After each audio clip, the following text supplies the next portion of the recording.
você pensar nas formas de organização de uma sociedade, no que diz respeito à participação do Estado na economia particular do indivíduo, tá? Você vai ter estados em que o próprio Estado cuida de tudo, e você não tem nenhum tipo de privilégio ou nenhum tipo nem de permissão em alguns estados para propriedade privada. Então a propriedade privada ela não é respeitada, toda a propriedade é do Estado, não existe propriedade privada, e o Estado, em contrapartida, cuida de tudo, te supre com tudo. O Estado vai te dar saúde, educação, comida, lazer, tudo, e você não pode ter patrimônio, mas você vai ser cuidado pelo Estado. Esse é um modelo de sociedade, né? Você tem um outro modelo de sociedade em que o Estado ele não intervém em nada. É um Estado completamente liberal,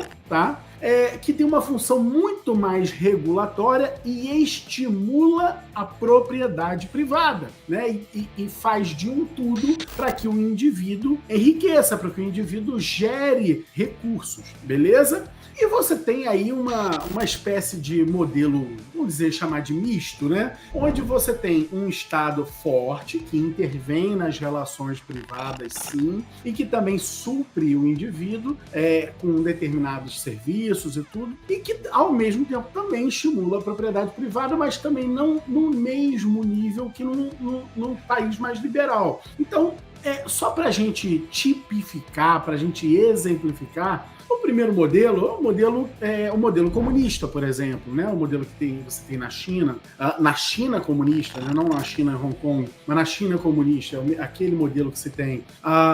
Você tem o segundo modelo, que ele é, por exemplo, como o que tem aqui nos Estados Unidos. Um Estado muito mais liberal, com profundo estímulo à função, à propriedade privada, à aquisição de bens, ao fortalecimento do consumo, e que o Estado assume uma postura muito mais regulatória das relações do que qualquer outra coisa. E o terceiro modelo, ele estaria muito mais próximo ali daquela social-democracia da Europa, onde o Estado ele tem uma presença muito grande, você tem serviços de saúde custeados pelo Estado num nível altíssimo, educação custeada pelo Estado até o último grau de estudo num nível altíssimo e tudo, e ao mesmo tempo também se estimula a propriedade privada. É lógico que você não estimula tanto quanto no segundo modelo, mas você tem esses modelos.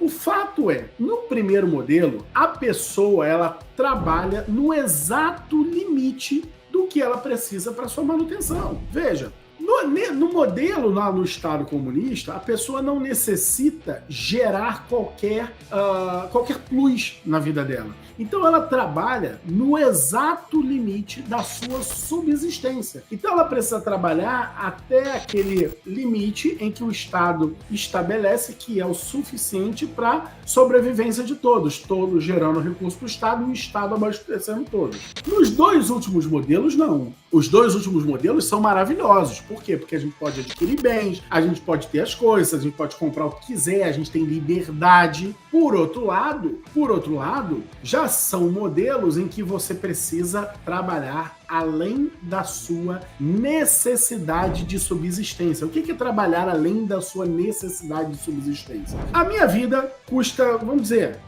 sei lá, 20 mil reais, 10, vamos botar um número mais redondinho. A minha vida custa 10 mil reais. Quanto eu preciso trabalhar para viver? 10 mil reais. Ora, mas só que tem um detalhe. E se num dia eu fico doente? E se no outro dia tem alguém com uma necessidade? Algum revés acontece na vida? Ou seja, você precisa trabalhar um pouquinho além da sua subsistência para atender os eventuais reveses que a vida pode trazer. Beleza? Mas não é só isso. Você precisa trabalhar, além daquele pouquinho a mais, você também precisa trabalhar um pouco a mais para gerar recursos para o dia que você não tiver mais força de trabalho, para o dia que você precisar se aposentar. Então veja, se você tiver aí naqueles dois modelos, se você tiver num estado que ele é mais intervencionista na vida da população, você vai precisar, talvez, você vai poder contar um pouco mais com o Estado, com uma aposentadoria um pouco melhor, porém, durante a tua vida de trabalho, o Estado também vai tirar mais para poder custear essa previdência. Óbvio, tá? Não tem almoço de graça.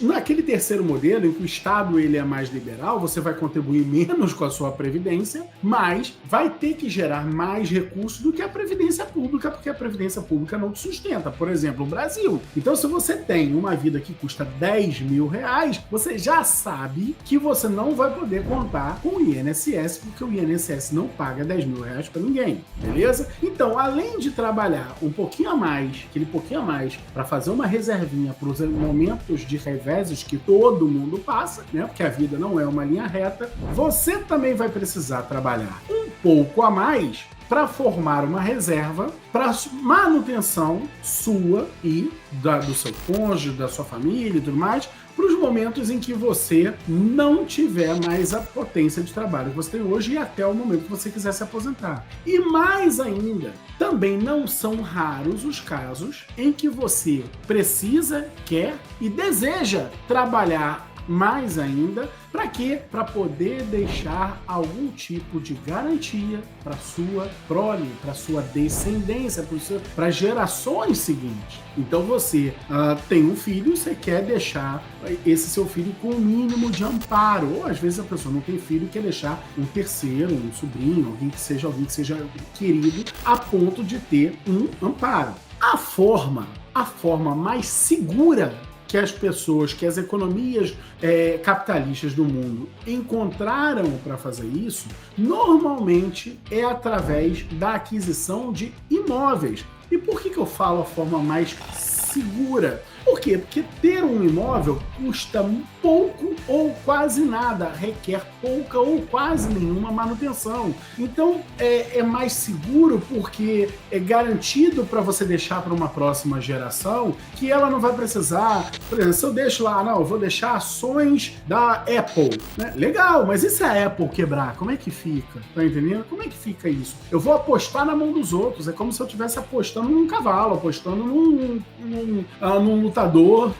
Cara, o cara pode passar mal no dia, entendeu? Então é apostar na mão dos outros. O imóvel traz um pouco mais de segurança. E é isso que as pessoas, em geral, buscam. Ainda que ele não traga a melhor rentabilidade de todas, ele costuma trazer um pouco mais de segurança. E é nisso que aposta a grande maioria das pessoas, que enxergam que ela vai precisar trabalhar um pouquinho a mais para o revés, um pouquinho a mais para a aposentadoria, um pouquinho a mais para as próximas gerações. Então, o que ele faz? Ele costuma adquirir bens imóveis. Por quê? Porque o bem imóvel, ele lá na frente, ele não só a possibilidade de ter uma quebra e ele ter uma perda muito grande é bem pequena, como ele também tende a gerar uma receita que talvez não será tão grande quanto uma receita, por exemplo, no mercado de capitais, tá? Mas que é uma receita ali certinha e que vai garantir a aposentadoria dele, que depois vai garantir o início da vida dos filhos e que vai garantir um eventual, vai